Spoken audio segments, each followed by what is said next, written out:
Welcome बच्चों। आज अपन देखने वाले हैं जनवरी 2026 का सीए फाउंडेशन का क्वांटिटेटिव एप्टीट्यूड का पेपर। इसके अंदर मैं 75 मार्क्स का पेपर कवर करूंगा along with the answers and explanation and working. तो तुम्हारा कोई भी डाउट इसमें नहीं रहेगा। ये पेपर इसीलिए इंपॉर्टेंट है क्योंकि इसके अंदर बहुत आईएमपी क्वेश्चंस और ये one of the extraordinary paper है इंस्टीट्यूट का। It is not at all easy paper.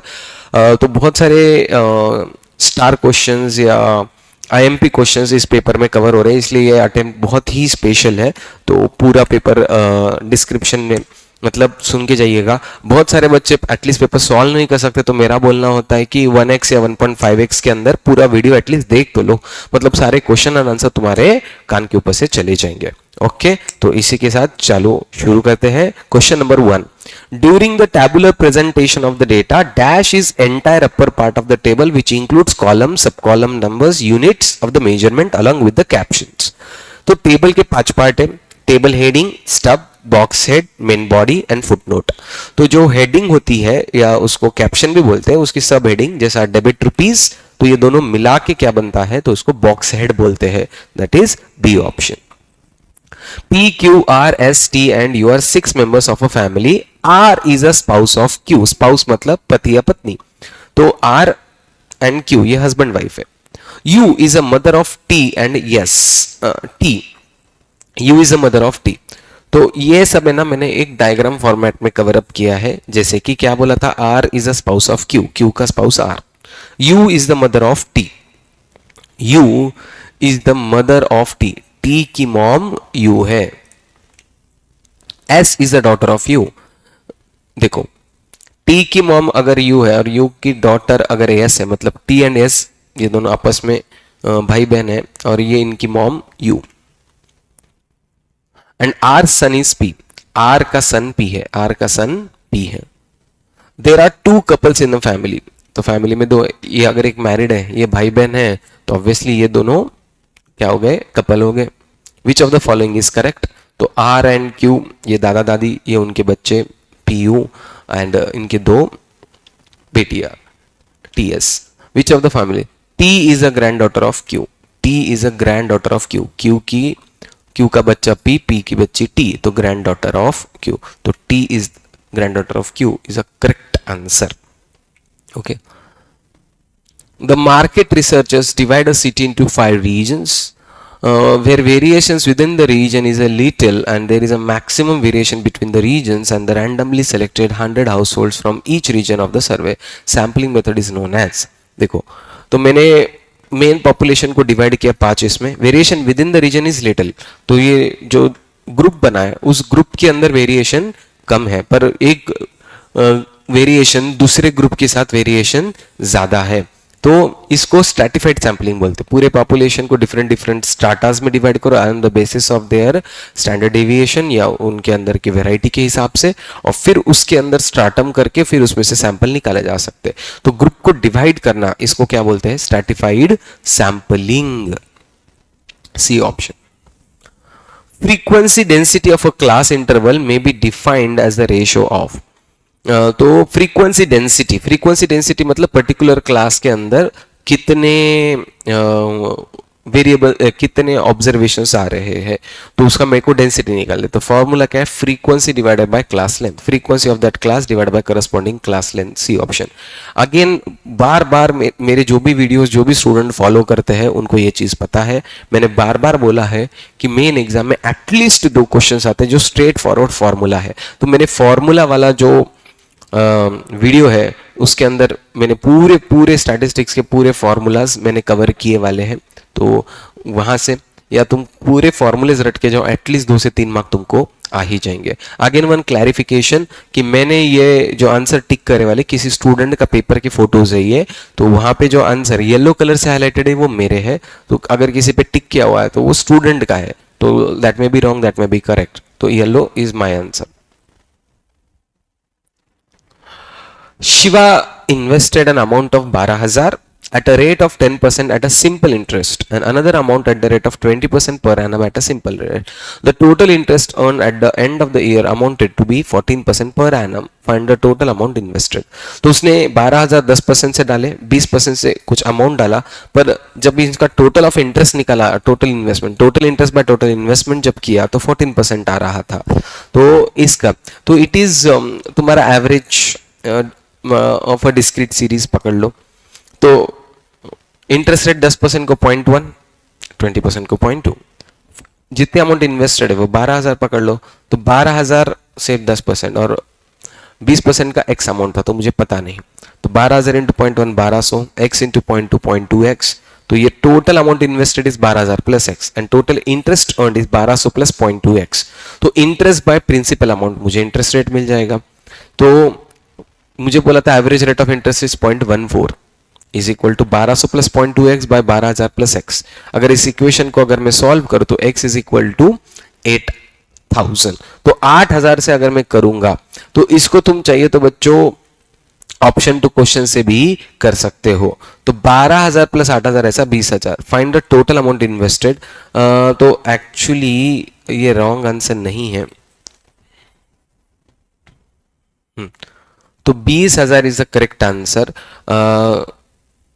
मेरे को लगा था इन्वेस्टेड अमाउंट कितना है. इन्वेस्टेड अमाउंट 8,000 है. तो 12,000 10% से और 8,000 तुम्हारे 20% से, तो टोटल 20,000 इन्वेस्टेड है. तो 20,000 is the correct answer. Okay. और ये थोड़ा हटके क्वेश्चन है तो इसको हटके में डाल दो. हटके क्वेश्चन. तो बच्चों बहुत सारे ये क्वेश्चन इसमें इंपॉर्टेंट है, मैं बाद में एनालिसिस करके दूंगा इस पेपर का. 6th पूरे एंड तक देखना video. Mister Ravi allocates a corpus of 50,000 into a term deposit account which accrues interest at a nominal annual rate of 10% compounded on quarterly basis. What will be the effective annual rate of interest? देखो effective annual rate of interest से कितने पैसे deposit करें that doesn't matter. तो effective compound का formula क्या है? a is equal to p into the bracket 1 plus i raise to n. तो जब क्वार्टरली करते तो इंटरेस्ट रेट को डिवाइडेड बाय 4 और n इंटू 4. इसमें अपन स्टैंडर्ड अजम्पशन ऐसा करते हैं कि amount deposited 100 and time period is 1 year. अगर मैं उसका इफेक्टिव रेट ऑफ इंटरेस्ट निकालू 100 तो 10% को डिवाइड बाय 4 करेंगे तो 2.5% 1.025 और 1 ईयर का अपना स्टैंडर्ड अजम्पशन है इंटू 4 तो रेज़ टू 4 आएगा 1.025 रेज़ टू 4. इसको कैलसी पे कैसा करेंगे 1.025 into equal to button 3 times फिर इंटू 100 तो आया 110.38. उसमें तो 100 रुपये मेरा खुद का इन्वेस्टमेंट था तो वो हटा दो तो 10.38 मेरा आया इफेक्टिव रेट ऑफ इंटरेस्ट 10.38. ये 50,000 इंफॉर्मेशन कुछ काम की नहीं है सच. तो 10.38 सी ऑप्शन. Mrs.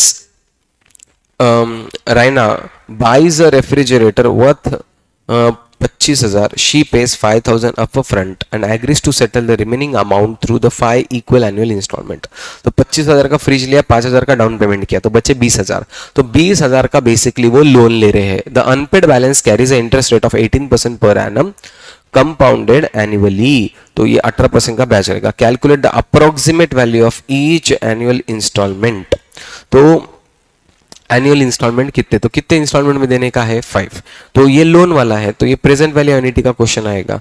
तो loan is equal to instalment into PV factor. Loan कितने का लिया 20,000 का फ्रिज था, 5,000 डाउन पेमेंट तो 20,000 का लोन. इंस्टॉलमेंट अपने को निकालना है कितना परसेंट 18%, 5 साल तो 18% 5 साल का. कैसे निकालते present value factor 1 divided by 1.18 equal to button 5 times फिर जीटी. तो तुमको पीवी फैक्टर मिल जाएगा. तो इंस्टॉलमेंट कितना 20,000 डिवाइडेड बाय तो पीवी फैक्टर आएगा 3.1271. तो इंस्टॉलमेंट आएगा 6395. तो 6395 के 5 इंस्टॉलमेंट जब पे करता था तो मेरा 20,000 का लोन चुकता हो जाएगा. तो 6395 बी ऑप्शन.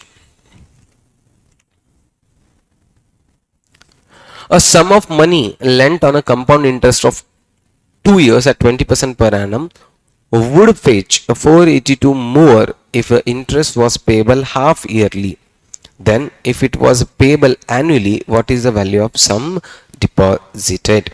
तो 2 years के लिए इंटरेस्ट 20% पर एनम से दिया है और इससे अपने को क्या बोला है कि 482 if more if interest was payable half yearly. तो मुझे एक एनुअली 20% से करना है और हाफ ईयरली करना है, और दोनों भी 2 साल से करना है, और दोनों के हिसाब से मुझे अमाउंट निकालना है। अमाउंट निकालने के बाद जो डिफरेंस आएगा वो 482 है। हाँ, what is the value of sum deposited, sum deposited निकालनी है।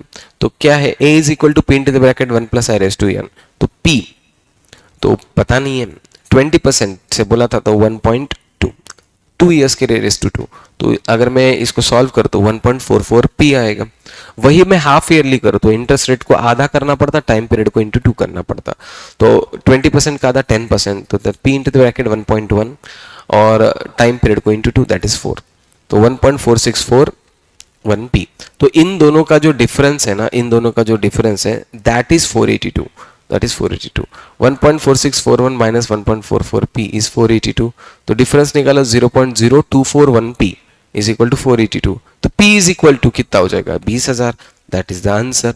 देखो, बहुत सारे चीजों को तुम ऑप्शन टू क्वेश्चन से, इसको भी ऑप्शन टू क्वेश्चन कर सकते हो, या इवन इस क्वेश्चन को ऑप्शन टू क्वेश्चन कर सकते हो। अगर 12,000 10% से तो 8,000 20% से, तो करके देखो।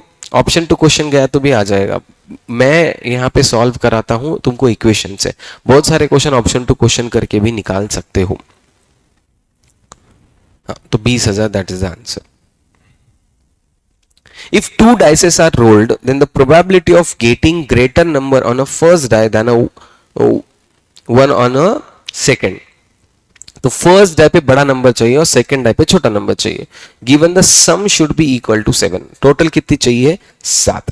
अगर मैं 2 डाइस रोल करता हूं और टोटल 7 आनी चाहिए, तो क्या पॉसिबिलिटी है, 1 6 6 1, 2 5 5 2, 3 4 4 3। अब ये 6 ही ऑप्शन है टोटल 7 लाने के। अब इसके अंदर मुझे क्या चाहिए, फर्स्ट डाई पे बड़ा नंबर। तो 1 6 में नहीं है, 6 1 में यस, 2 5 पे नहीं है, 5 2 पे यस, 3 4 में नहीं है, 4 3 में यस।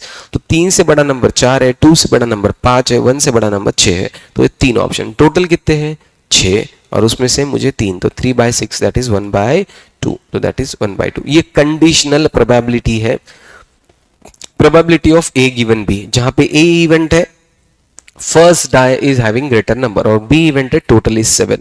तो टोटल 7 लाने के टोटल तरीके नीचे और उसमें से ग्रेटर नंबर रहने वाले ऊपर, तो 1/2।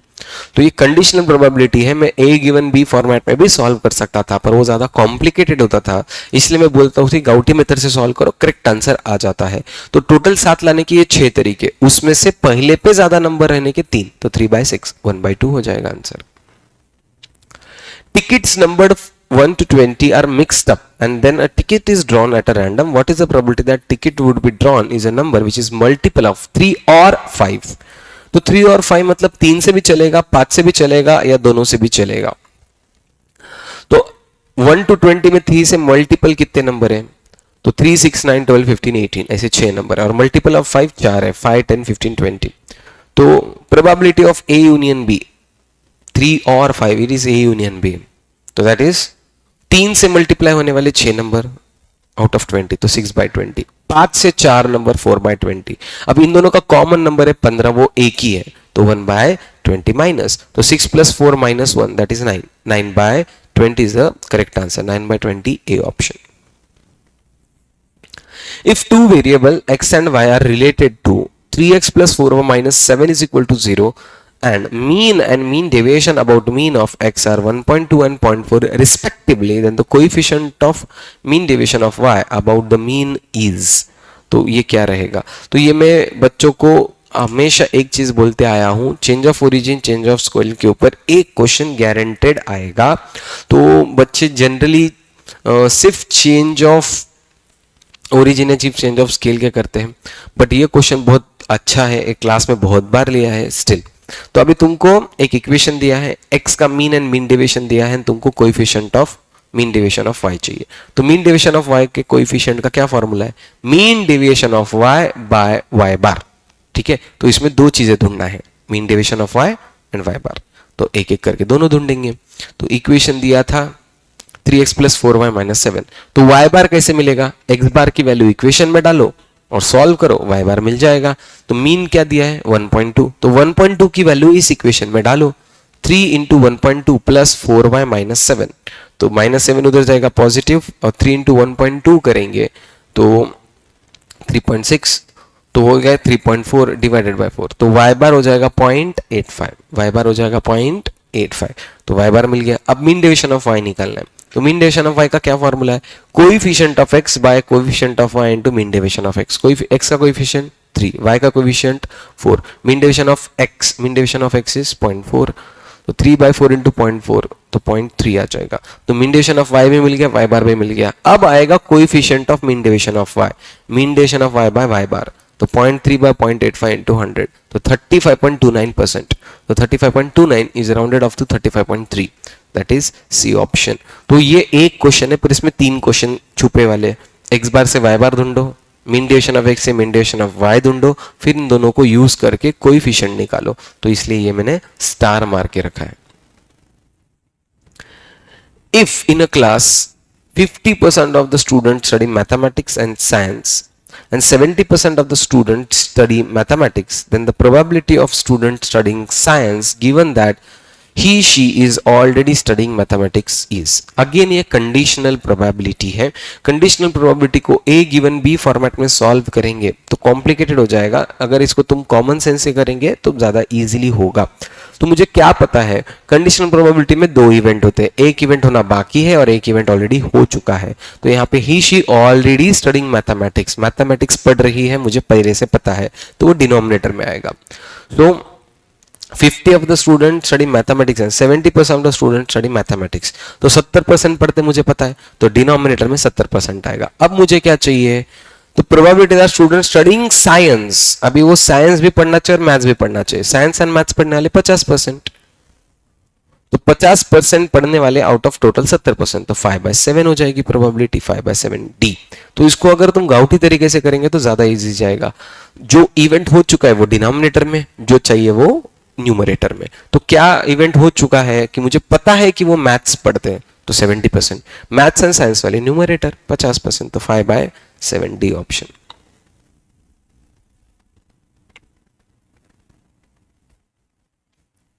इसके अंदर पूरे एलआर, पूरे business mathematics of finance and पूरा स्टैटिस्टिक्स, तो 75% का पेपर पूरा कवर हो जाएगा, ये मैंने पहले ही बोला था।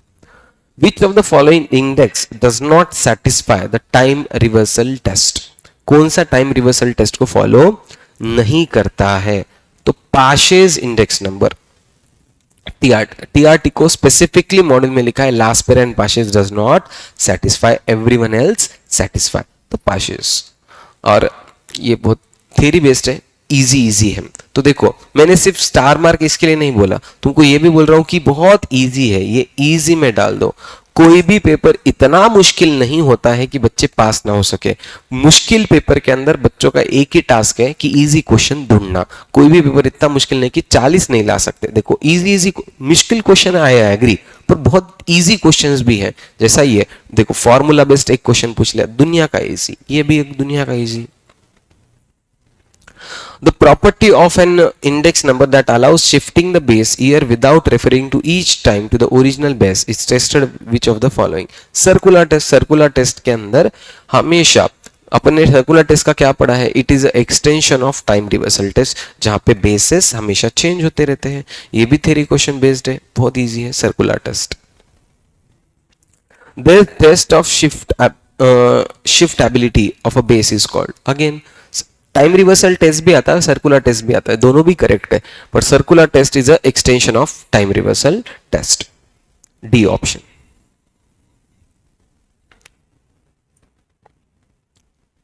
A and B are sister, B is the wife of C, D is the son of E, F is the daughter of B, G is the husband of A, E is the father of B, who is the brother of B। Okay, अब ऐसे cases में एक chart बनाना चाहिए, मैंने family tree बनाया है तुम्हारे understanding के लिए।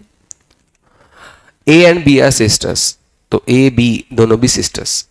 B is the wife of C, B is the wife of C, तो B wife of C के wife B है, तो B and C are husband and wife।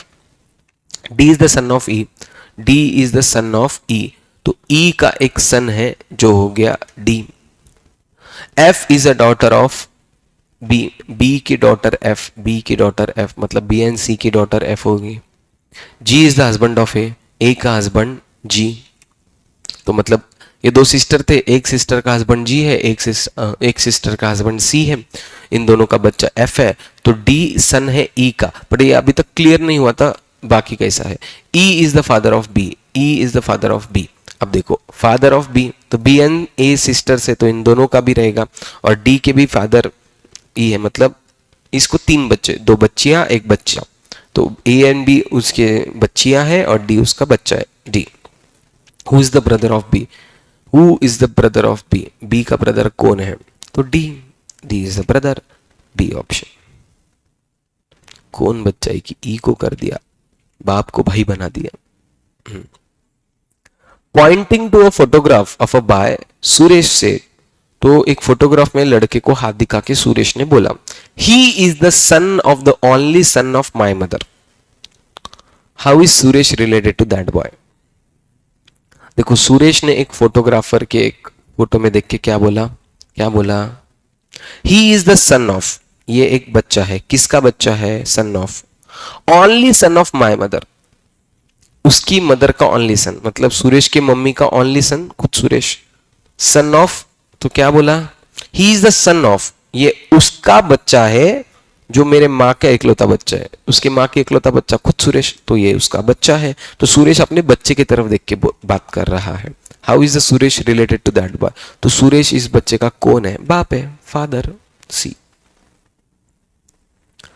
A is the son of C, C and Q are sisters, Z is the mother of Q, P is the son of Z. What is the following statement is correct? तो again इसका मैंने एक family tree बना दिया। A is the son of C, A is the son of C, तो C का सन A। C and Q are sisters, C and Q, C भी sister, Q भी sister। Z is the mother of Q, Z is the mother of Q, तो Q की mom अगर Z है तो obviously C की भी रहेगी, तो C and Q की mom Z। And P is the son of Z, P is the son of Z, तो Z का P बच्चा है, तो Z को तीन औलाद है, तो दो बच्चियां एक बच्चा, तो C and Q are daughters and P is the son. What is the following, which of the following statement is correct? P is the maternal uncle of A, तो सी का बच्चा ए है, तो ये मम्मी मामा जी है, मामा जी को क्या बोलते हैं, तो सी का भाई पी, मतलब ये ए के लिए मामा हो गया, मामा को क्या बोलते हैं, मैटरनल अंकल, तो P is the maternal uncle of A, that is the first option is correct. A plus B means A is the father of B, A minus B is A is the wife of B, A into B is A is the brother of B, A divided by B is the daughter of B. Then given D into E plus F, which of the following is true. तो ऐसे questions के लिए मैं एक सुझाव देता हूं कि रिवर्स डायरेक्शन में पढ़ना चाहिए, उल्टा। तो ये ऐसा डी इंटू ई नहीं पढ़ना, ई प्लस एफ पढ़ना। तो ई प्लस, प्लस का मतलब क्या था, A is the father of B, मतलब E is the father of F, E is the father of F, F के father E.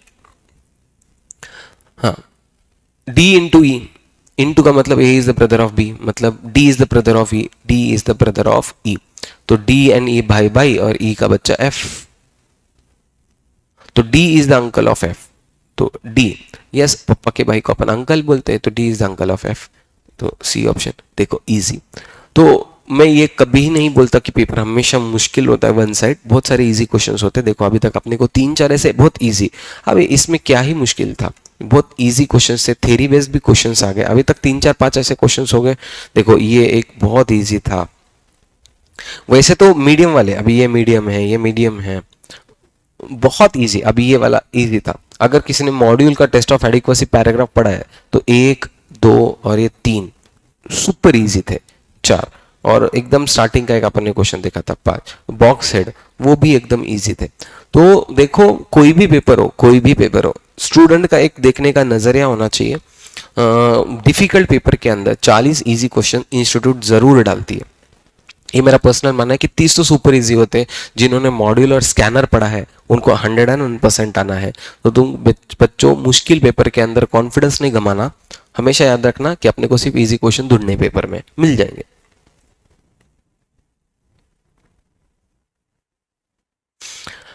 Bank B provide loan at a 15% per annum compounded interest.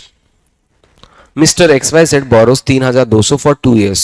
Then how much is the interest must XYZ pay to his bank?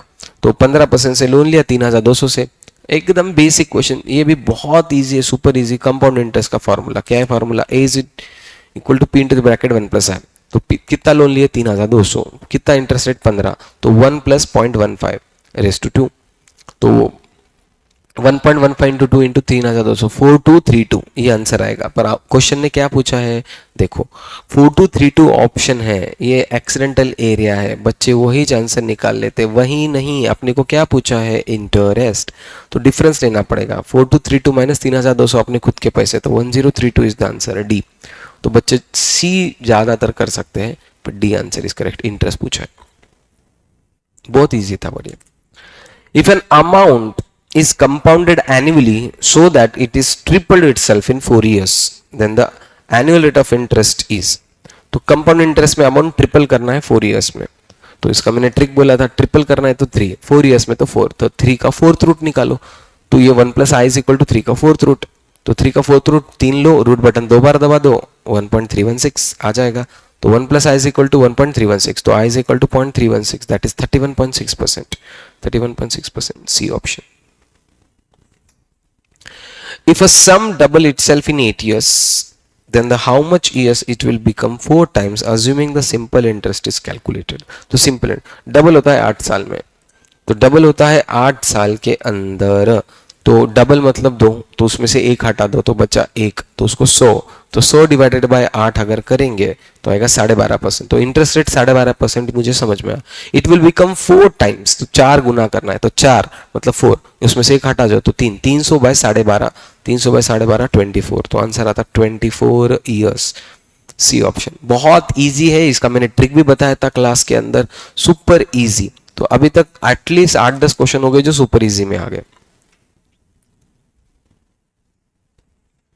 Mr. XYZ is investing a certain amount at the end of the each month in his account. He is supposed to get interest of 12% per annum compounded monthly.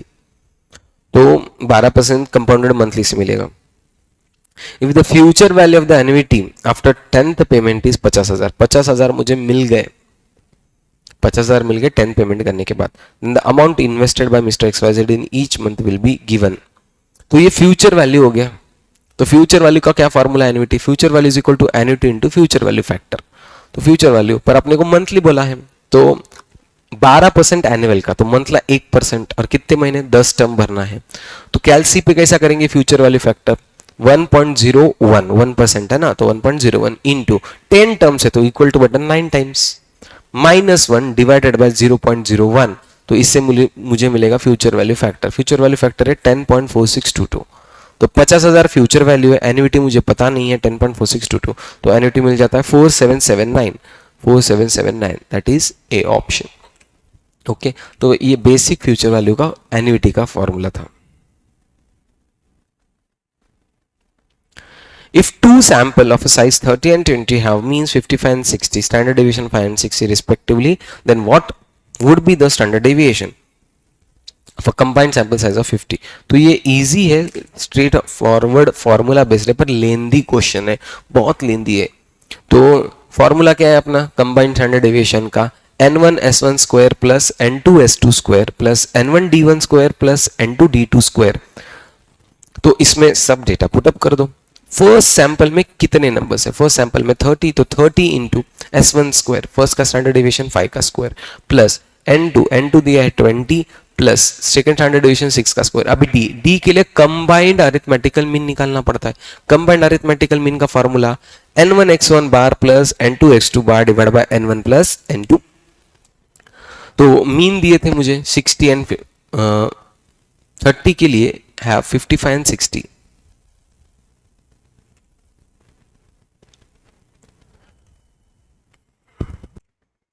Okay, तो combined arithmetical mean थोड़ा सा issue हो गया था, वो मैंने solve कर दिया। तो 30 था सैंपल साइज इनटू पहले का मीन कितना है 55, दूसरे का 20 इंटू 60 बाय टोटल 50। तो इसको अगर मैं कंबाइंड मीन निकालूंगा तो आएगा कंबाइंड मीन आएगा 57। तो फर्स्ट मीन कितना था 55, 55 माइनस 57 -2, और 60 माइनस दूसरा मीन था ये 57 तो 3, तो आएगा D1 एंड D2। तो D1 एंड D2 ये इस फॉर्मूले में पुटअप कर दो, 30 इंटू -2 का स्क्वायर और 20 इंटू 3 का स्क्वायर। अगर इसको मैं सॉल्व करूंगा तो 1770/50, तो ये 36.4 समथिंग का रूट आ जाएगा 5.949, दैट इज 5.95, ए ऑप्शन। तो ये मुश्किल नहीं बोलूंगा मैं, ये टाइम कंज्यूमिंग है, लेंदी क्वेश्चन है। मेन एग्जाम में ऐसे क्वेश्चंस टाइम कंज्यूम करते हैं, तो उसको टिक करके एंड में ही सॉल्व करना चाहिए। If a mean of 5 observations x plus 1 blah blah blah is given as 125, then the value of x will be। तो बेसिकली मीन कैसे निकालते हैं, summation of x by n।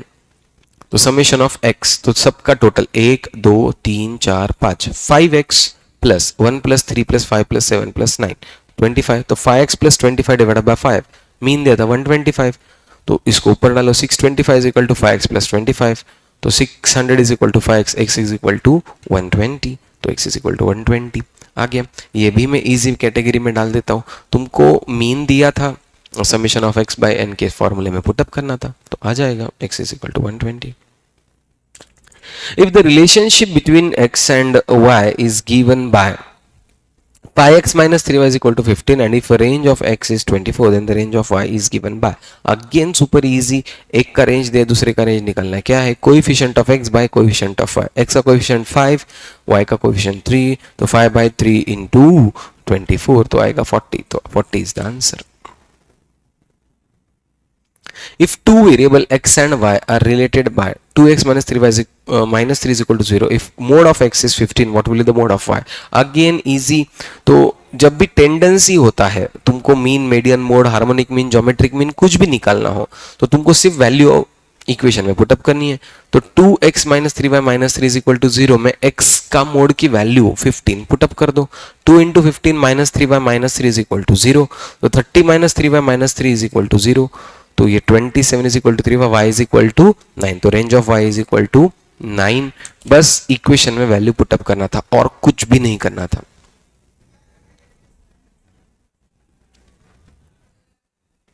ये मैथ्स का पोर्शन है। हाँ, which index number method uses current year quantities as a weights?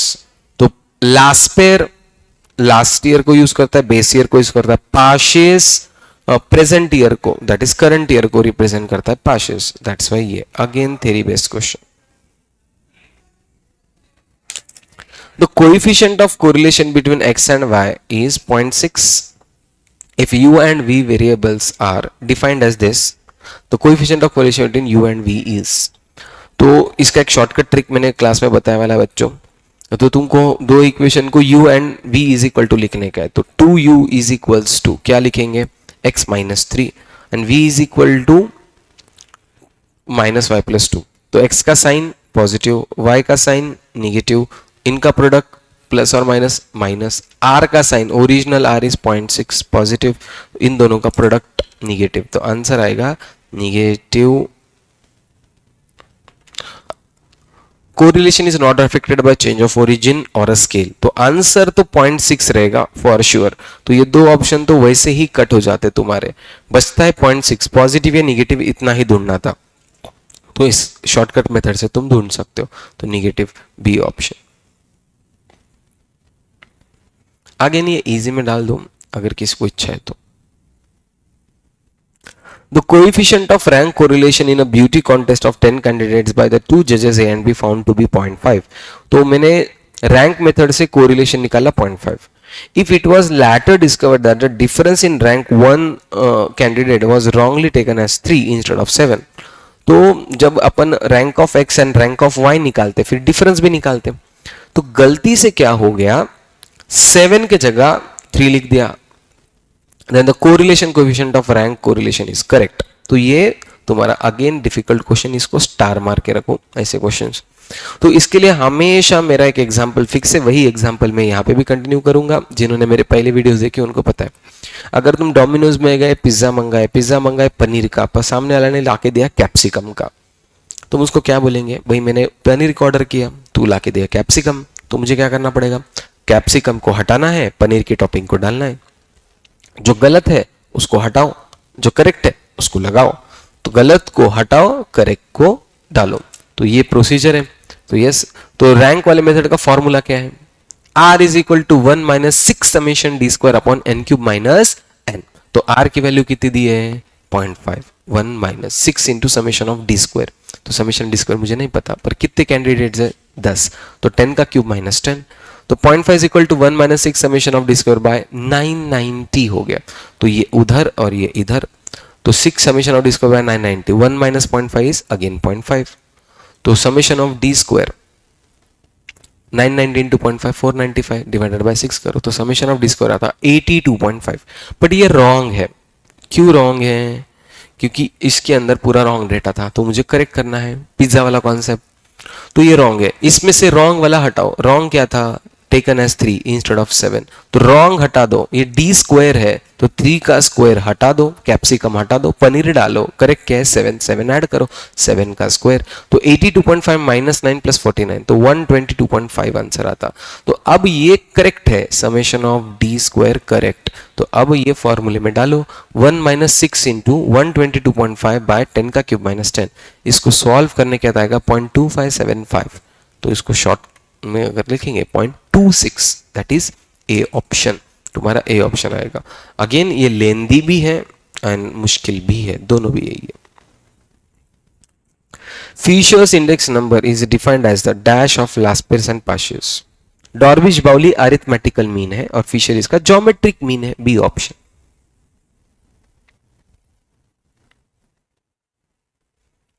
Super easy था B वाला, ये तो पता है। लास्पर एंड पार्शस का ज्योमेट्रिक मीन होता है।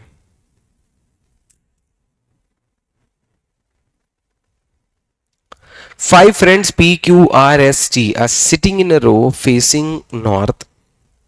एक लाइन में बैठे हैं और नॉर्थ को फेस कर रहे हैं। S is between T and Q. S T and Q के बीच में है। Q is to the immediate left of R. R के लेफ्ट की साइड Q है। P is to be immediate left of T, who is sitting in the extreme left hand. तो देखो ये सिटिंग अरेंजमेंट ऐसा कुछ आएगा। S is between T and Q. देखो T and Q के बीच में S है, मैंने बिठा दिया। Q is immediate left of R. Q R के लेफ्ट में, R के लेफ्ट में Q है, तो R इधर Q इधर। P is to the immediate left of T. तो T के लेफ्ट में, T के लेफ्ट में P है, तो P and T ऐसा। Who is sitting in the extreme left end? तो पूरे लेफ्ट के एंड में कौन बैठा है? P। तो D option B। Six friends P, Q, R, S, T and U are sitting around a hexagonal table, each at one corner and facing to the center. सब लोग सेंटर को देख रहे हो। P is second to the left of U. U के left में second, U के left में तो सेकंड एक छोड़ दिया, ये सेकंड में आ गया P यहां पे। तो U के लेफ्ट में ये फर्स्ट, ये सेकंड, सेकंड के टाइम P आ गया। Q is neighbor of R and S. Q R and S का नेबर है, तो इन दोनों के बीच में Q R and S के बीच में। T is second to the left of S. S के सेकंड लेफ्ट, तो ये लेफ्ट इस साइड 1, ये 2, तो आ गया सेकंड लेफ्ट में T। Which one is sitting opposite to S? S के अपोजिट में कौन है? S के अपोजिट में P है, P option, that is B आ गया। 42. In line A sits 12th from a left, B sits 20th from a right. तो एक लेफ्ट से पैरा हुआ है और B राइट से 20th है। And fifth to the left of A. A and B के बीच में 5 का मतलब गैप हो गया। How many people are sitting in a line? कितने लोग लाइन में खड़े हैं? तो देखो यहां से 1 2 3 4 गए तो 12th पे A है, और यहां से अगर मैं 1 2 3 4 लिखूं तो 20th पे B है। तो A एंड B के बीच में क्या है? फिफ्थ है, तो ये 1 2 3 दोनों के बीच में 4 है, तो ये 12, दोनों को ऐड करो, ये 12 और ये 20 32, पर दोनों के बीच में कॉमन कितने हो गए? 5, ये 5 हटा दो तो 27 नंबर हो जाएगा। तो C option 27। 8 persons P, Q, R, S, T, U, V and W are sitting around a circle table facing to the centre, 2 person sit between Q and W, Q and W के बीच में दो लोग है, Q and W के बीच में दो लोग, S एंड P वाला गैप। V sits immediate left to the blue, तो V के इमीडिएट लेफ्ट में W 3 person sits between S and T, तो 3 person sit between S and T, S and T के बीच में तीन लोग Q U R, R seats immediate left of T, R immediate left of T के left में R, U is not the neighbour of P, U P का neighbour नहीं है, P इधर है, U इधर है। 1 person sits between P and Q, P and Q के बीच में एक है S, which of the following statement is correct? 1 person sits between S and U, S and U के बीच में एक पर्सन बैठता है Q, that is correct answer, C option. ठीक है, the present value in a nearest rupee R of an annuity 90,000 for 13 years is 5.5%. 90,000 for 13 साल के लिए 5.5% compounded annually is, तो present value of an annuity, तो present value annuity का question हो गया ये। क्या है प्रेजेंट वैल्यू एन्युटी का? Present value of annuity is equal to annuity into present value factor, तो प्रेजेंट वैल्यू फैक्टर 5.5% 13 साल, तो 1 divide by 1.055 13 times equal to button फिर GT। ओके, तो प्रेजेंट वैल्यू फैक्टर मिलेगा 9.1170 इंटू 90,000, दोनों को मल्टीप्लाई करो 8,25,38 या ऐसा कुछ तो आता है 537, तो इसका नियरेस्ट आंसर 8,25,48 को बी ऑप्शन को टिक कर दो। The common region represented by inequalities 2x plus y, ये एक्चुअली मैथ्स का क्वेश्चन हो गया। 46, if 80,000 grows to rupees X in a 3 years at a compound interest compounded annually and 8% rate of interest per annum, then the value of X is, तो 80,000 3 साल के बाद कितने हो जाएंगे? एकदम सिंपल कंपाउंड इंटरेस्ट का क्वेश्चन है, तो फ्यूचर वाले प्रेजेंट वैल्यू के फॉर्मेट में A is equal to format में future wise equal to present value into bracket 1 plus r to n, तो 80,000 मैंने डिपॉजिट करे 3 साल के लिए 8% से 1.08 रेस टू 3, तो एकदम सिंपल क्वेश्चन था कंपाउंड इंटरेस्ट का। 80,000 3 साल के लिए डिपॉजिट करे 8% से, तो 1.08 इंटू बटन 2 टाइम्स इंटू 80,000, तो 1,0777 आएगा, A option. Super easy compound interest का question. The value of compound interest if 30 lakh is deposited in a bank for 1 year at a rate of 16% compounded quarterly, तो quarterly compounding करना है तो I को divided by 4 यानी into 4, तो 16% को divide by 4 करेंगे तो 4% और 1 साल को इंटू 4 करेंगे तो 4 टर्म्स आएगा, तो 1.04 रेस टू 4 इंटू 30 lakhs, तो आंसर हो जाएगा 35,09,576। पर ये अमाउंट है, मुझे इंटरेस्ट पूछा है, तो बहुत सारे बच्चे गड़बड़ में 35 लाख कुछ दिखा तो उसको टिक कर देते, पर उसमें 30 लाख तो मेरा खुद का इन्वेस्टमेंट है, तो इंटरेस्ट कमाए 5,09,576, 5,09,576, that is C option. Calculate the coefficient of quartile deviation for this. Okay, coefficient of quartile deviation, तो मुझे ये लेंदी क्वेश्चन भी है, तो coefficient of quartile deviation के लिए Q1 ढूंढो, Q3 ढूंढो, तो Q1 कैसे निकालते? पहले असेंडिंग ऑर्डर में लगाओ, सब चीजों को असेंडिंग ऑर्डर में लगा दिया। Q1 n+1 bye 4th position, कितने नंबर है ये? 7, 7 + 1 is 8 by 4, that is second position पे कौन सा नंबर है? 22। Q3 n+1 बाय 4 इंटू 3, तो 8 बाय 4 इंटू 3 6, सिक्स्थ पोजीशन पे कौन सा नंबर है? 88। तो कोएफिशिएंट ऑफ क्वार्टाइल डेविएशन का क्या फॉर्मूला है? Q3 - Q1 bye Q3 + Q1 into 100। बहुत सारे बच्चे ये इंटू 100 करना भूल जाते हैं। 88 - 22 बाय 88 + 22 इंटू 100, तो 66 बाय 110 इंटू 100, तो 60% आता है। तो बहुत सारे बच्चे जो इंटू 100 नहीं करते उनको 0.6 आएगा, इंटू 100 करेंगे तो 60 आएगा, तो इंटू 100 करना जरूरी है, दैट इज सी ऑप्शन। थोड़ा सा लेंदी भी है, Q1 निकालो, Q3 निकालो, कोएफिशिएंट का फॉर्मूला निकालो, और एक्सीडेंटल एरिया भी है, तो C option. If mean is 21 and median is 25, then the value of mode is, तो क्या है, straight forward formula based question.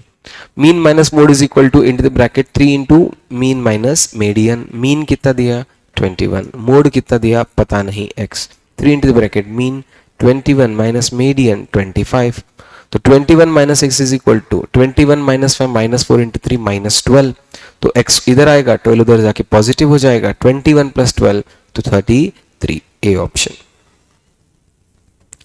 If arithmetical mean of two number is 64 and harmonic mean is 16 when the geometric mean is, तो geometric mean का क्या formula है, gm is equal to am into hm under the root, am दिया 64, hm दिया 16, तो 64 into 16 under the root 32, that is C option। अभी देखो बच्चा लोग, अब मैं कितने बार बोल चुका हूं, अभी वापस से रिपीट कर रहा हूं, तुम सिर्फ फॉर्मूलाज पढ़ के जाओ, सिर्फ फॉर्मूलाज, रट्टा मारो। तुमको दो तो क्वेश्चन सिर्फ फॉर्मूला पे आएंगे, जैसा frequency density and exact formula based question, मतलब फॉर्मूले में सिर्फ डेटा पुटअप करना है, जैसा कंबाइंड स्टैंडर्ड डेविएशन हो गया, ये मीन हो गया, अब वाला ये हो गया, तो ये स्ट्रेट फॉरवर्ड सिर्फ तुमको वैल्यूज फॉर्मूला में पुटअप करनी थी। The continuous frequency distribution, the median of the data is 32. If each observation increase by 7, the new median is, तो it is क्या है, ये अपना प्रॉपर्टी है टेंडेंसी का, क्या it is affected by change of origin and scale, and change of origin मतलब कुछ नंबर प्लस या माइनस करना, तो अफेक्ट होता है क्या, हाँ, तो सब में 7 ऐड कर दिया, तो मीडियन में भी 7 ऐड करो, 32 plus 7 39, A option. If the arithmetical mean of two number is 13 and the geometric mean is 12, then the difference between the two numbers is, तो ये थोड़ा सा मतलब हटके क्वेश्चन है, मेरे को बहुत पसंद आया इसलिए मैंने स्टार मारा, मुश्किल है। देखो मैंने पहले बोला था ये पेपर के अंदर जो मुश्किल क्वेश्चन है, जो क्वेश्चन है वो सच में बहुत भारी क्वेश्चन है, वो उनमें से एक है। तो मीन बोला था 13, तो दो नंबर पता नहीं है, x plus y by 2 is equal to 13, तो x plus y is equal to 26, ये मिल गया first equation. And geometric mean दिया था 12, तो x into y under the root 12, तो x y square on both the side 144, तो x is equal to 144 by y, तो इस इक्वेशन में डाल दो 144 by y plus y is equal to 26, तो 144 plus y square is equal to 26y, तो ये मेरा इक्वेशन बन गया। इस इक्वेशन के मुझे दो फैक्टर गिराने हैं, कौन से, कि ऐसे कौन से दो फैक्टर है जिनका मल्टीप्लीकेशन 144 है पर टोटल 26 है, तो 18 एंड 8, 18 एंड 8 का मल्टीप्लीकेशन 144 है और टोटल 26 है, तो y minus 18 y minus 8 is equal to 0, तो y इज इक्वल टू 18 और 8, तो ये दो नंबर मिल गए मुझे 18 एंड 8, तो देखो 18 plus 8 by 2 13, 18 into 8 under the root 144, इन दोनों का डिफरेंस इज 10, बी ऑप्शन। मतलब भारी क्वेश्चन था ये, तो इसको मैंने डबल स्टार दिया।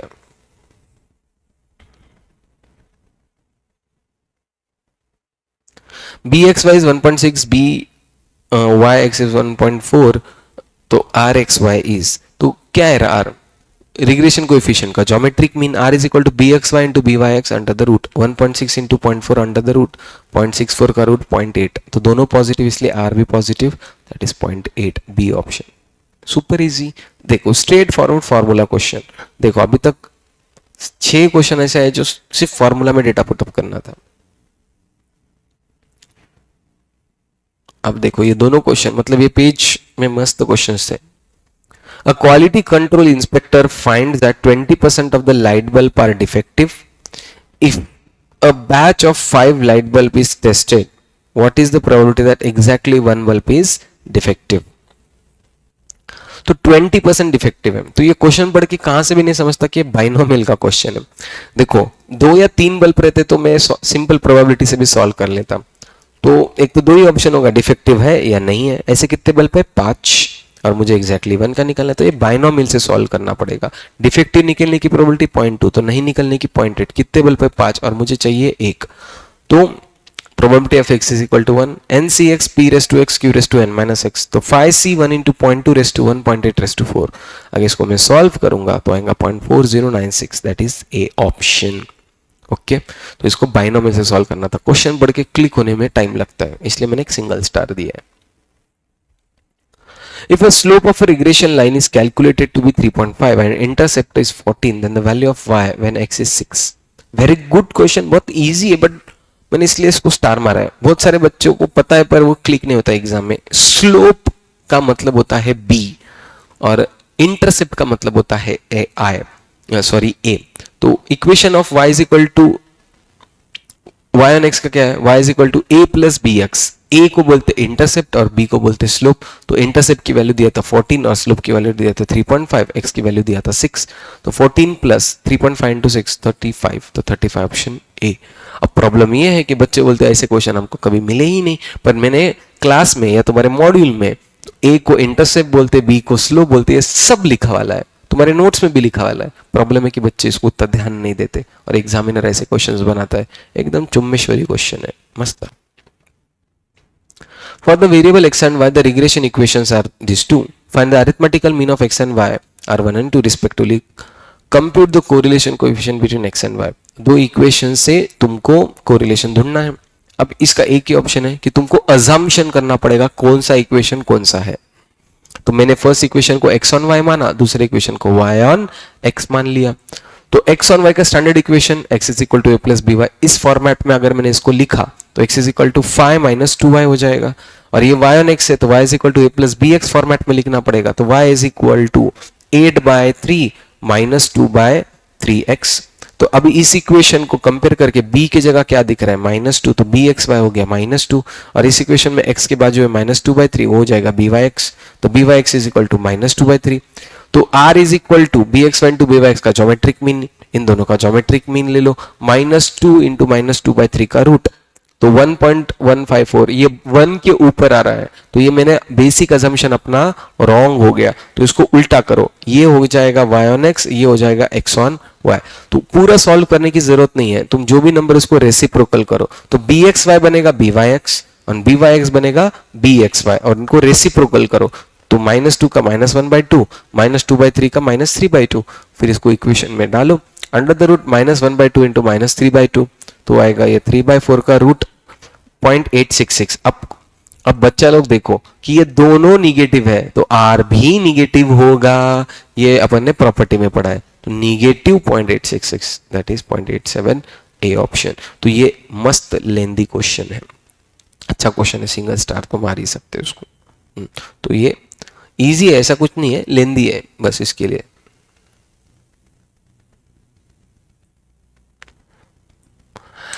If west is replaced with the northeast, then south will be replaced by which of the following directions?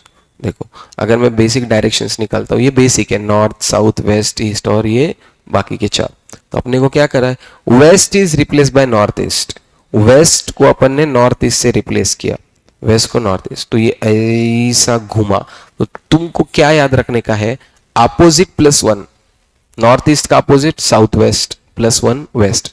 तो मैंने वेस्ट को नॉर्थ ईस्ट के साथ रिप्लेस किया। तो which of the following is direction for south, तो south का opposite, हाँ साउथ किससे रिप्लेस होगा, साउथ किससे रिप्लेस होगा, तो देखो नॉर्थ वेस्ट का अपोजिट, नॉर्थ वेस्ट का अपोजिट साउथ ईस्ट +1 साउथ। तो बेसिकली साउथ किससे रिप्लेस होगा, साउथ नॉर्थ वेस्ट से रिप्लेस होगा, नॉर्थ वेस्ट। तो ऐसा कोई भी डायरेक्शन जिसका अपोजिट +1 करो, अपोजिट +1, तो साउथ अपोजिट +1 किसका है, नॉर्थ वेस्ट का है, बी ऑप्शन। अच्छा क्वेश्चन था ये, बेसिकली ऐसा घुमाना है तुमको। Mister Q walks 20 kilometre north and walks 40 kilometre to the south. देखो नॉर्थ गया साउथ आया, मतलब एक ही लाइन में ऊपर और फिर नीचे, बेसिकली उसने सिर्फ 6 किलोमीटर ट्रेवल किया है, 20 ऊपर गया 14 वापिस आया, तो 6 kilometre. And then he walks 8 kilometre to the east, तो 6 किलोमीटर, एंड देन ईस्ट की तरफ 8 किलोमीटर। तो ये ऐसा 6 और ऐसा 8 हो गया। How far is from starting point, starting point से कितना, तो ये तुम्हारा पाइथागोरस थ्योरम जो तुमने स्कूल में सीखा रहेगा वो यूज करना पड़ेगा। ऐसा 6 ऐसा 8, तो ये कितना, तो जो तुम्हारा ये होता है, तो 6 स्क्वायर + 8 का स्क्वायर अंडर द रूट तुमको लेना पड़ेगा, 36 + 64 का रूट दैट इज 10। तो आंसर इज 10। अब जिसने ये पहले सॉल्व किया इनको बहुत ईजी है, ये स्कैनर वगैरह में ऐसे क्वेश्चंस मिल जाते हैं। ठीक है, पर जिनको नहीं पता तो उसको स्टार मार के रखो, अलग हटके क्वेश्चन है, हटके, क्योंकि पाइथागोरस थ्योरम यूज हुआ, स्कूल के बाद यूज ही नहीं करे sir. A man drives 10 kilometre towards north, 10 kilometre north की तरफ। From there he turns towards the right and drives 3 kilometre. तो नॉर्थ की तरफ 10 किलोमीटर गया, फिर 3 kilometre to the right, and then he walks, then right turn and drive 6 kilometre, right turn लेके 6 kilometre. तो ऊपर 10 गया था, 6 नीचे आया, मतलब 4 बचा, तो ये डिस्टेंस 4, और ऊपर 3 था, तो ये दोनों के बीच में का भी 3 डिस्टेंस हो जाएगा। How far he is from starting point, starting point से कितना, तो देखो ये 4 और ये 3, तो ये कितना, अगेन पाइथागोरस थ्योरम, 4 का स्क्वायर प्लस 3 का स्क्वायर अंडर द रूट, तो 16 प्लस 9 का रूट 5, तो 5 किलोमीटर आंसर आता है। एंड विच डायरेक्शन, तो ये यहां से ऊपर नॉर्थ, इस साइड ईस्ट, तो north east 5 kilometre, A option. Very good question, इसलिए मैंने इसको स्टार मारा है, हटके क्वेश्चन है। A, B, C, D are sitting on a bench. A is sitting next to B and C is sitting next to D. तो ये ऐसा हो गया, A is sitting next to B. A is sitting next to B. B के next में A बैठा है, B यहाँ पे, A यहाँ पे. C is sitting next to D. C is sitting next to D. तो D के next में C. D is not sitting with E. D E के साथ नहीं बैठा, E and D दूर दूर है. Who is to the left end of the bench? E left, पूरे लेफ्ट के एंड में E है. C is on the second position from right. तो राइट से सेकंड पोजीशन, तो राइट ये D सेकंड पोजीशन पे C बैठ गया. A is to the right of B and E. A B and E के राइट में, B and E के राइट में A है. Very good. A and C are sitting together. A and C मिलके बैठे हैं. In which position B is sitting? B कहाँ पे बैठा है? E and A के मिडल में बैठा है, middle of E and A, B, between E and A, C option. Very good. तो ये ऐसा पोजीशन आएगा E B A C D.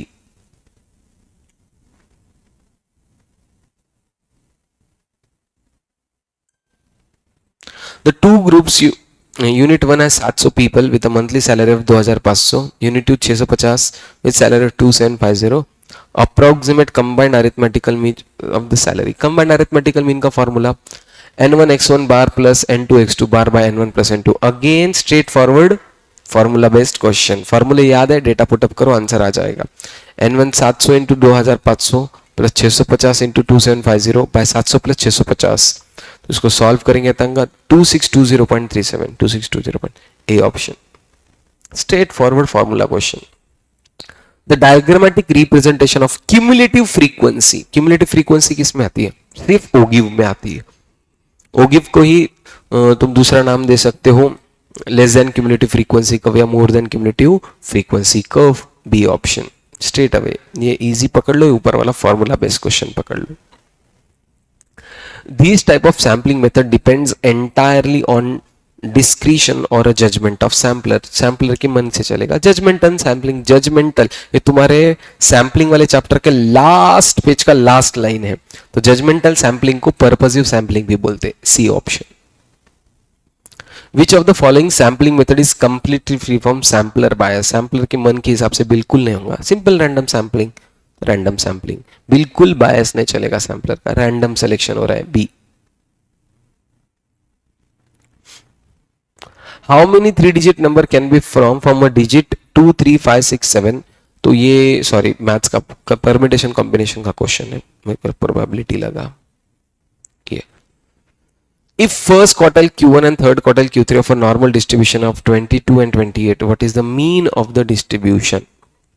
Median of the distribution. तो first quartile and third quartile का नॉर्मल डिस्ट्रीब्यूशन का क्या formula है? Mu minus 0.675 sigma, mu plus 0.675 sigma. 22 and 28 add up करेंगे तो कट जाएगा. 2 mu is equal to 50, mu is equal to 25. तो mu, तो तुमको क्या पूछा था? मीडियन. और ये सिमेट्रिकल होता है नॉर्मल डिस्ट्रीब्यूशन. जब भी symmetrical mean median and mode का वैल्यू सेम आता है. तो मीन मीडियन एंड मोड, तो मीन है 25, तो मोड भी और मीडियन भी 25.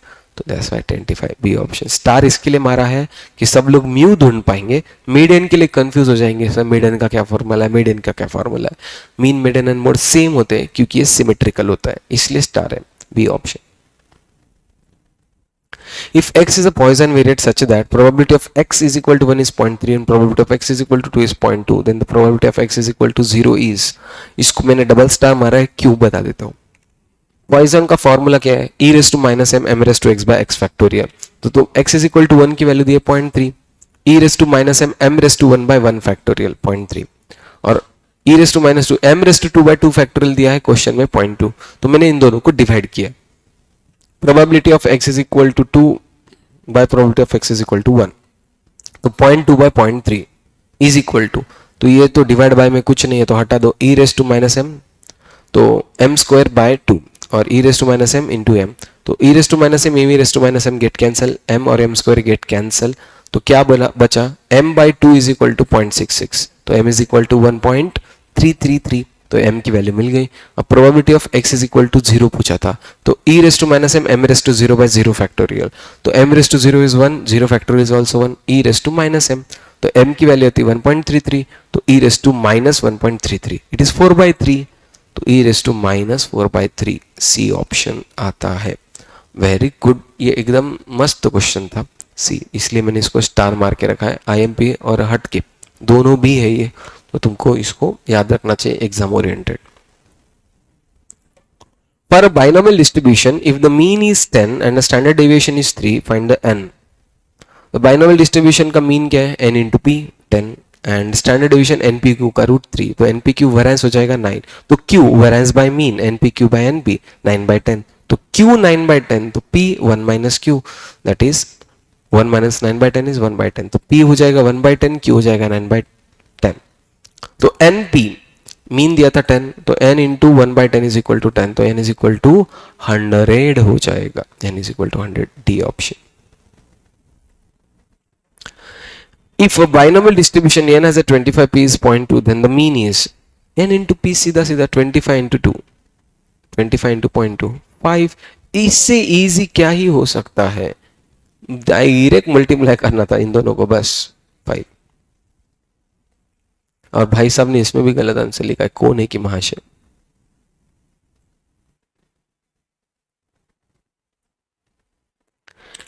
A boy is facing east, turning to the right he goes 20 meter, then turning to the left he goes 20 meters and turning to the right 20 meters। बाप रे, ये देखो facing east, ईस्ट की तरफ देख रहा था, इस side, turning to the right, लगेच राइट ले लिया, इससे राइट ले लिया, ईस्ट से right is south, he goes 20 metre,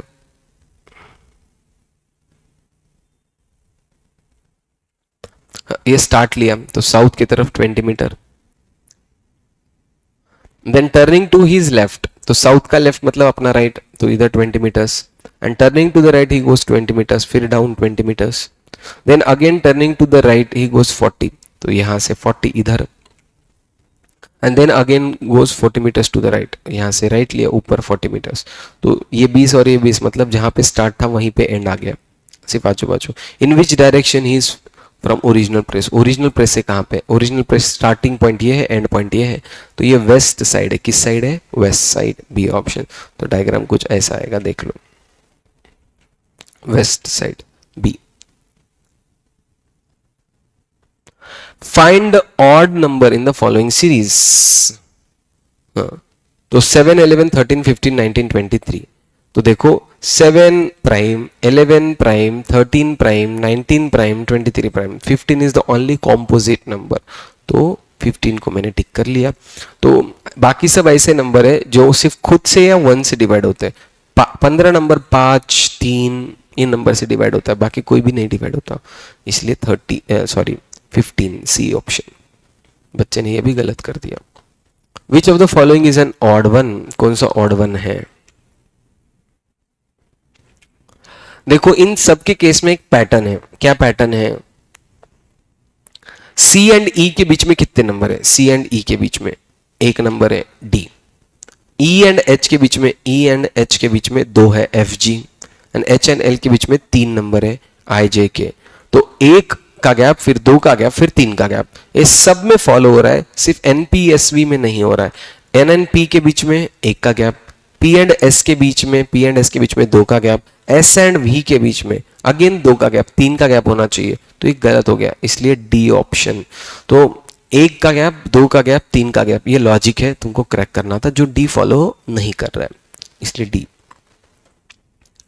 mister ABC started walking down on a road in evening while facing to the sun. Sun rises in a east, तो falls in a west. तो भाई साहब वो waste की तरफ जा रहे थे। After walking for a distance he turn to the left, west की तरफ जाते जाते लेफ्ट लिया। Then he turns to his right, फिर लेफ्ट लेके राइट लिया। In which direction he is facing, west की तरफ जा रहा था, राइट लेके लेफ्ट लिया, अगेन बेसिकली वेस्ट की डायरेक्शन है, डायरेक्शन चेंजेस नहीं हुई, तो waste option B.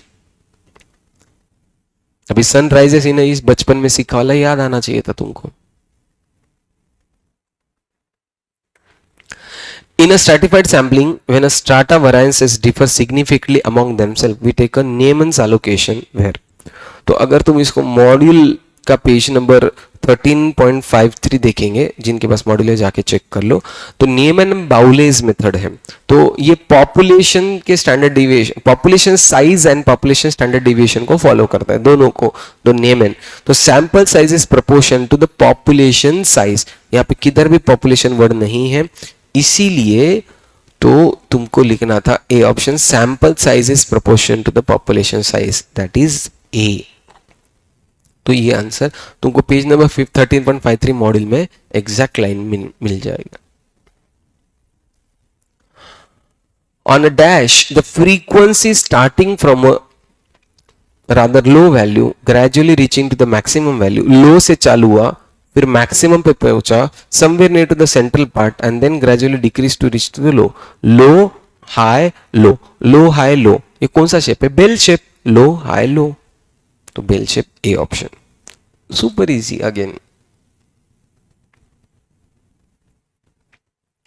According to Dash, if a sample is fairly large size, draws from a population under discussion at a random, then on an average the sample would possess the characteristics of that population. Principle of regularity statistical. देखो तुमको ये exact line मिलेगी 13.44 module का। अगर मैं 13.44 page निकालूं तो यहाँ पे if sample is fairly large, draws from a population under discussion at random, the average sample size would possess the characteristics of population. Exact same line मिलेगी तुमको, law of statistical regularity, तो law of statistical regularity A option. Again ये page number 53 पे भी अपन ने देखा था, कौन सा अभी चाके गया ना एक,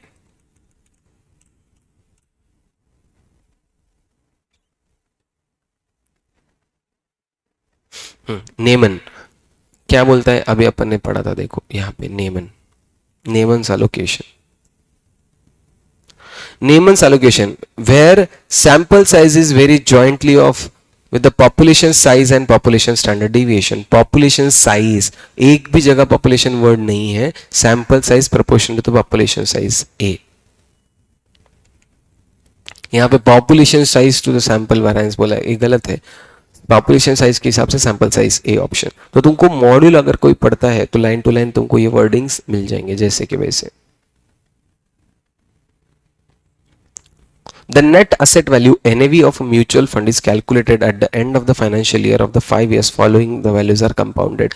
तो compute CAGR, तो मैंने ये सिखाया था CAGR कैसे निकालते। तो तुमको latest price by oldest price लेना है, 200 बाय 100, तो 200 बाय अगर तुम 100 करेंगे, कितने साल का गैप है इसके बीच में? 1 2 3 4, तो फोर्थ रूट निकालो, 200 बाय 100 का फोर्थ रूट, तो 2 का fourth root, 2 times root button 1.1892, ये 1 प्लस आई होगा, तो आई इज 18.92, बी ऑप्शन। भाई ने अगेन कुछ तो गलत कर दिया इसमें, बी ऑप्शन आता 18.92। कैगर, ये मैंने तुमको SICIF मैथमेटिक्स ऑफ फाइनेंस के टाइम कैगर एक अलग से कॉन्सेप्ट सिखाया था, शेयर मार्केट के प्राइसेस ले लेके, तो जितने साल का गैप है उतना रूट निकालना। A sinking fund is created for replacement of a machine at the end of 20 years. It, ये बहुत अच्छा क्वेश्चन इसलिए मैंने स्टार मार के रखा है। At present cost is 8 lakh. तो मुझे एक मशीन है 20 साल के बाद रिप्लेस करनी है जिसकी आज की वैल्यू 8 लाख है। After 20 years the cost of new machine would be 10 lakh. तो यही मशीन 20 साल के 10 लाख में मिलेगी। How much provision need to be made out of the profit each year to providing sinking fund for an investment can earn an interest rate of 7%। तो 7% से मैं कमाई करूंगा, मुझे हर साल कुछ पैसे जमाने हैं 20 साल तक, so that मुझे एंड में एक मशीन खरीद सकूं। The scrap value of old machine at the end of 20 years would be 2 lakh. तो ये मशीन 20 साल के बाद 2 लाख में बिकेगी, मुझे चाहिए 10 लाख वाली मशीन, तो 10 लाख में तो 2 लाख इससे जाएंगे, तो बचे कितने 8 लाख। मुझे 8 लाख चाहिए 20 साल के बाद 7% से। तो बेसिकली ये फ्यूचर वैल्यू एन्युटी का क्वेश्चन है। तो future value of annuity is 8 lakh, annuity नहीं पता है, 7% 20 साल। तो फ्यूचर वैल्यू कैसे निकालते हैं? 1.07 into equal to button 19 times -1 divide by 0.07 equal to future value factor मिलेगा। तो फ्यूचर वैल्यू फैक्टर आया 40.99। तो 8 लाख, तो annuity is 8 lakh by 40.99, 19514, 19514 C option. तो 19514 अगर मैं इतने पैसे 20 साल तक जमा करूं 7% से, तो 20 साल के एंड में मेरे पास 8 लाख रहेंगे, 2 लाख स्क्रैप के बेच के आएंगे, 10 लाख से मैं मशीन खरीद सकूंगा। C option. Very good. इतना डेटा है कि बच्चे प्रोसेस नहीं कर पाते। An investor intend to purchase a 3-year bond at a price of 907.125 having nominal interest rate of 10%. What would be the par value of the bond if it is matured at par? An investor required rate of return is 14%. Again ये bond का valuation का है, मैंने class में भी बताया था, module के अंदर तुम पढ़ेंगे तो ये बॉन्ड के YTM अप्रोच तुमको मॉड्यूल में मिलेगा। तो इसको किस तरीके से सॉल्व करना है मैं ट्रिक बता रहा हूं।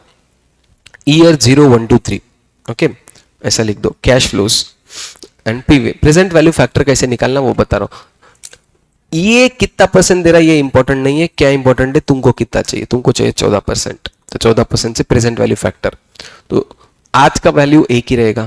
तो कितने साल का बॉन्ड है ये? 3 इयर्स का, तो 3 साल के प्रेजेंट वैल्यू फैक्टर कैसे निकालते? 1 डिवाइडेड बाय 1.14 इक्वल टू 0.8772 और एक बार इक्वल टू 0.7695 और एक बार इक्वल टू 0.6150। ये प्रेजेंट वैल्यू फैक्टर आ गया। ओके, तो अब मुझे क्या करना है देख लो। मैंने कितने में परचेस कर रहा हूं? 907.125। मेरे पैसे आ रहे कि जा रहे? जा रहे। 907.125 ये निगेटिव पैसे जा रहे हैं, आज परचेस करूंगा तो ये निगेटिव 907.125। फिर 10% से पैसे आएंगे, पर फेस वैल्यू मुझे नहीं पता है, तो फेस वैल्यू x पकड़ते, x का 10% मुझे पैसे आएंगे पॉजिटिव। अगेन दूसरे साल भी x का 10% पैसे आएंगे, तीसरे साल भी 10% आएंगे, प्लस मैच्योर्ड होगा तो जितने पैसे दिए वो वापस भी आएंगे, x फेस वैल्यू भी वापस आएगा, इंटरेस्ट भी वापस आएगा, तो x प्लस 0.1x।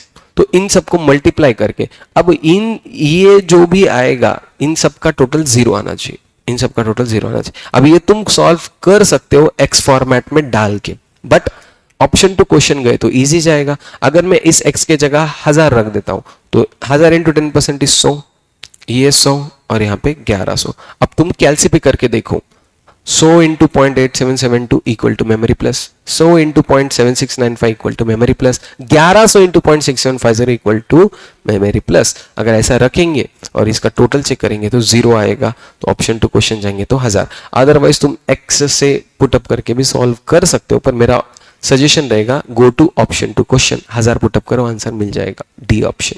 और ये स्टार मार के रखो, मतलब यहाँ पे 1 ये 2 ये 3 कैगर ऐसे ऐसे क्वेश्चंस थे ना जो एकदम मतलब आउट ऑफ द बॉक्स थे, तो ये इसीलिए ये पेपर इंपॉर्टेंट हुआ। अब प्रॉब्लम क्या है, बच्चे ना इस पेपर में सिर्फ मुश्किल वाले क्वेश्चन याद रखेंगे। सर देखो कैसे कैसे मुश्किल क्वेश्चन निकाले, वो स्लोप वाला, इंटरसेप्ट वाला, ये ऐसे सिंकिंग फंड, कैगर। तो बच्चा देखो सब मुश्किल क्वेश्चन एक जगह लेके आओ, 10 से 15 मिलेंगे। कितने? 10 से 15।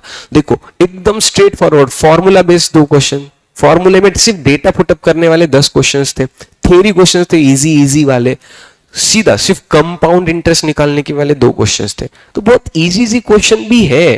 प्रॉब्लम है कि बच्चे लोग डिफिकल्ट क्वेश्चन याद रखते हैं और इजी क्वेश्चन याद नहीं रखते। इसलिए मैं सजेशन करता हूं कि पूरा पेपर में सिर्फ इजी ढूंढो तो मिल जाएगा। The odds in favor of Mr. A solve the problem is 5:7. Odds theory. तो probability of A solving 5 divided by 5 plus 7 तो 12 हो जाएगा। तो A solve करने की probability 5/12, तो नहीं solve करने की 7/12। और अगेंस्ट बी सॉल्विंग 9:6, तो नहीं सॉल्व करने का 9 by 9 plus 6 15, तो नहीं सॉल्व करेगा 9 by 15, करने का 6 by 15. What is the probability that if both try the probability will problem is solved? तो दोनों ट्राई करेंगे तो दोनों को जमेगा, नहीं तो ए को जमेगा, नहीं तो बी को जमेगा, या दोनों को नहीं जमेगा. तो मुझे सिर्फ प्रॉब्लम सॉल्व चाहिए, कोई भी करो मैटर नहीं करता. तो ऐसे इसके केस में मैं बोलता हूं कि जो नहीं चाहिए वो माइनस करो. 1 में से अपने को डी वाला नहीं चाहिए कि दोनों भी सॉल्व नहीं कर पाए, तो 1 माइनस 7 by 12 इंटू 9 by 15. अगर इसको सॉल्व करेंगे तो आएगा 117 by 180 B sorry A option. 117 by 180 A option. Find the probability that 3-digit number form using 135 without repetition is divisible by 3. देखो 3 का डिविजिबिलिटी का तुमने स्कूल में सीखा रहेगा. क्या फॉर्मूला है डिविजिबिलिटी का रूल? अगर टोटल 3 से डिविजिबल है तो वो नंबर डिविजिबल है. 1 + 3 4 + 5 is 9. 9 डिवाइडेड बाय 3 डिविजिबल है. मतलब 1 3 और 5 के साथ कोई भी नंबर बना लो, कोई भी नंबर बना लो, सब डिविजिबल रहेंगे 3 से. तो प्रोबेबिलिटी 100% श्योर शॉर्ट है 1. 1 3 5 देखो कैलसी पे 3 से डिवाइड होता है, 3 1 5 होता है, सभी नंबर 3 से डिविजिबल है. श्योर शॉर्ट इवेंट है A option. Mrs. Radhika appeared in an interview in 3 different companies. In a first company there are 5 candidates, second में 12, थर्ड में 15. What is the probability Radhika would be selected? तो इसमें से select होने का chance 1/5, इसमें select होने का 1/12, इसमें सेलेक्ट होने का 1/50. तो सेलेक्ट होने के बहुत सारे चांसेस है. ए में होगा, बी में होगा, सी में होगा, ए में होगा. ऐसे उससे अच्छा जो नहीं चाहिए वो माइनस करो कि इसमें नहीं होगा. तो 5 में से 1/5 चांस है, तो नहीं होने के 4/5. तो टोटल प्रोबेबिलिटी 1 है, उसमें से सब में से नहीं होने की हटा दो. 4/5 इंटू 11/20 इंटू 14/15. अगर इसको सॉल्व करेंगे तो 284/900 आएगा. इसको डिवाइडेड बाय 4 करो, 71/225 ऑप्शन आएगा डी. तो रादर देन सेलेक्ट होने का 1 में से सेलेक्ट नहीं होने के चांसेस माइनस करो. 1 माइनस सब में नहीं होने का, तो आएगा 71/225 D option. If a certain language monkey is coded as this, how is puzzle is coded in that language? ये भी एक अच्छा क्वेश्चन लगा मुझे. एक सिंगल स्टार तो मार ही सकते. मंकी, तो एम का अगला वर्ड लेटर यन, एक अगला एक पिछला, एक अगला एक पिछला. ओ का पिछला यन, यन का अगला ओ, के का पिछला जे, ई का अगला एफ, ई का अगला एफ, वाई का पिछला एक्स. तो ये वर्ड बन गया. तो एक आगे एक पीछे. तो पजल के केस में पी का अगला क्यू, यू का पिछला टी, जेड का अगला ए. तो Q T A Y M D ऐसा आएगा. Q T A Y M D B option. एक आगे एक पीछे, एक आगे एक पीछे, ऐसा चले जाना B option. The next term of the series 1 7 17 31 49 71. देखो 1 7, तो इसके बीच में का गैप कितना है? 1 और 7 का 6, यहाँ पे 10, यहाँ पे 14, यहाँ पे 18. तो 4 4 का गैप बढ़ रहा है. 6 + 4 10, 10 + 4 14 + 4 18 + 2 22 + 4 26. तो 71 + 26 97 ए. तो गैप 4 4 से बढ़ाना है A option. If in a certain code language pent is coded as this and accept is coded as this, what will be the code of patient? तो अब देखो इसमें तुमको ऑब्जर्व करना था कि इनके लिए ये नंबरिंग है, इसके लिए ई के लिए क्या नंबर था? 9. ई के लिए क्या नंबर था? 9. पीछे से तीसरा 9. तो पेशेंट में भी ई है, उसे पिछला, तो थर्ड नंबर शुड बी 9. यहाँ पे 8 है, यहाँ पे 8 है, यहाँ पे 2 है, यहाँ पे 9 है. अकेला ऑप्शन है जहाँ पे 9 लिखा है, इसलिए डी. तो बाकी सबको भी कंपेयर कर लो. जैसा पी ए के नंबर क्या था? 4, तो ए 4 से चालू. नहीं कुछ तो गड़बड़ है दया. हाँ सॉरी, पेशेंट, तो सेकंड नंबर 4 होना चाहिए, तो सेकंड नंबर 4 हो गया. पी, तो पी की जगह क्या था? 7, तो पी की जगह 7. तो सभी नंबर तुमको on the fall on the place मिलेंगे. एक यूनिक नंबर है ई 9 है, यहाँ पे ई की जगह 9, तीनों में से ई की जगह है डी ऑप्शन, दैट्स इट। इस तरीके से आपने पूरे 75 क्वेश्चन ऑफ दिस पेपर अपन ने सॉल्व किए। कौन से डिफिकल्ट है, कौन से हटके है, कौन से बहुत इजी है, कौन से फॉर्मूला बेस्ड है, तो हर पेपर को तुमने इस तरीके से एनालिसिस करना चाहिए।